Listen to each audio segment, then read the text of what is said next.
Aku itu cuma anak dari keluarga petani miskin. Aku bahkan gagal menamatin tingkat SD.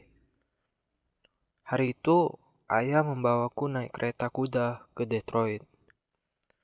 Ketika di perjalanan, aku lihat kereta itu dapat bergerak sendiri tanpa ditarik kuda. Aku pun sangat takjub. Kemudian aku dan ayahku itu berkenalan sama orang yang menunggangi kendaraan tanpa kuda itu. Sebenarnya itu aku nggak terlalu berminat di bidang pertanian. Biasanya setelah selesai bantu ayah kerja di kebun, aku tuh habisin waktuku di sebuah bengkel kecil di halaman rumahku. Aku sangat tertarik dengan mesin, sehingga aku tuh memutuskan untuk magang di Drydog Engine Works. Ayahku sempat marah, bahkan nggak setuju aku sekolah di sana. Ketika aku magang, aku itu sadar kalau pengetahuanku tentang mesin di tempat magang itu masih sangat terbatas. Jadi, aku itu memutuskan untuk menambah pengetahuanku dari majalah-majalah ilmiah. Aku juga mulai melakukan penelitian di gudang kecilku. Suatu hari, aku itu membaca satu edisi majalah yang menarik perhatianku. Majalah itu menceritakan tentang mesin yang menggunakan tenaga uap minyak bumi.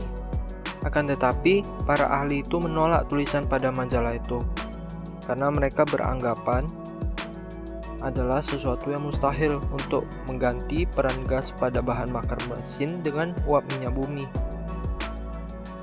Aku pun terus melakukan penelitian agar mesin tersebut bisa bergerak dengan menggunakan uap minyak bumi.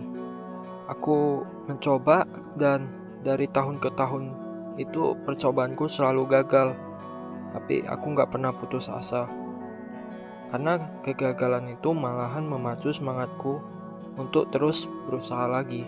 Kerja kerasku akhirnya membuahkan hasil. Tahun 1892, aku itu berhasil keluar dari bengkel dengan menggunakan kendaraan yang mesinnya itu menggunakan minyak bumi. Sesuatu yang mustahil itu akhirnya terwujud juga akibat kerja kerasku.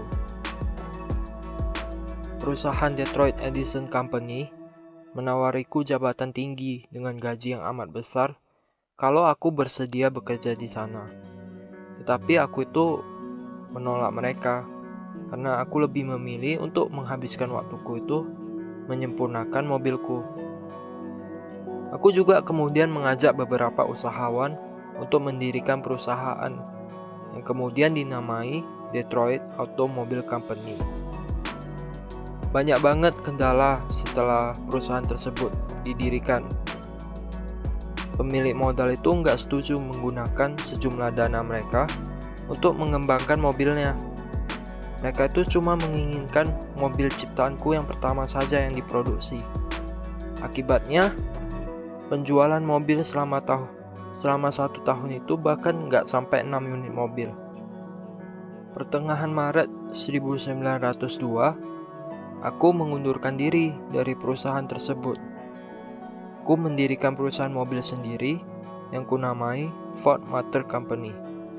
Walaupun modalku sangat minim, aku menggunakan beberapa strategi baru. Aku sadar untuk menjual mobil dengan harga rendah, diperlukan juga biaya produksi yang rendah juga.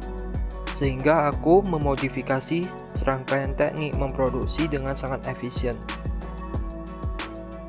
Sabuk pengangkut barang untuk merakit mobil itu diletakkan di pinggang pekerja, sehingga para pekerja itu dapat mengerjakan dengan cepat. Selain itu, aku juga menyediakan troli dan kubuat konsep pekerjaan rumit itu menjadi sesederhana mungkin.